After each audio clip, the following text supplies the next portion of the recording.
Kapod wantiere weche machal kod mago, jatend piny Kenya William Ruto koni onge gweng' kata kaunti moro amora mibiro dewe pok mag mwandu mag Kenya. Koloni Kenya nyalo mana bedo mongirore ka gwenge duto dongore marom.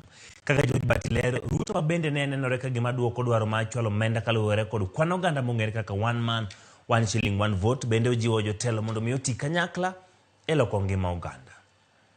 Ndalo manok bang' weche gidore kuwuok kuom moko kuom jotelo koting'o jalup jatend piny Rigathi Gachagua mondo pok mag omenda madhi e kor gwenge tim kaluwore kod kwan oganda motis ni one man, one vote, one shilling. In matters revenue sharing, Rigathi Gachagua, Deputy President of the Republic of Kenya, is a believer and a proponent of one man, one vote, one shilling. Jatend piny William Ruto e ote mare kindi alama 21 ne Kenya ogolo wach machal ka gima duoko dwaro mar jotelo ka okoni onge gweng' me ibiro dewe pok mag omenda kendo ni mondo piny Kenya odongre gwenge duto nyaka yud pok makare mag mwandu mag piny owacho. There will be no prosperous county without a thriving Kenya.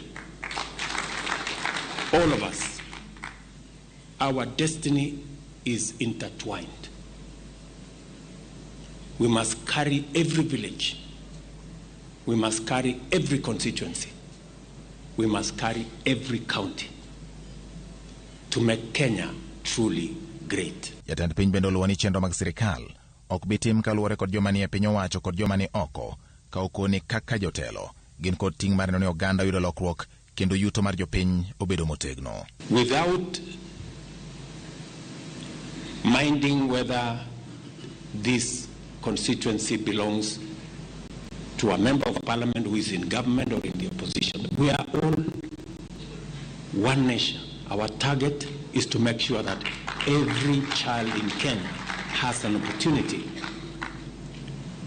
because we want to enhance the number of people who have incomes. Ewi pogruok mosenene kind counties mopogore opogore weche mag ohala, jatend piny William Ruto lero ni counties nyalo mana dongore ka gitiyo maonge piem mag siayo pogruok e kind counties maturka. And that is why I speak to you leaders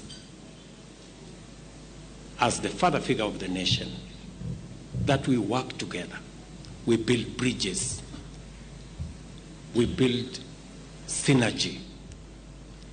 We have a common destiny. There will be no success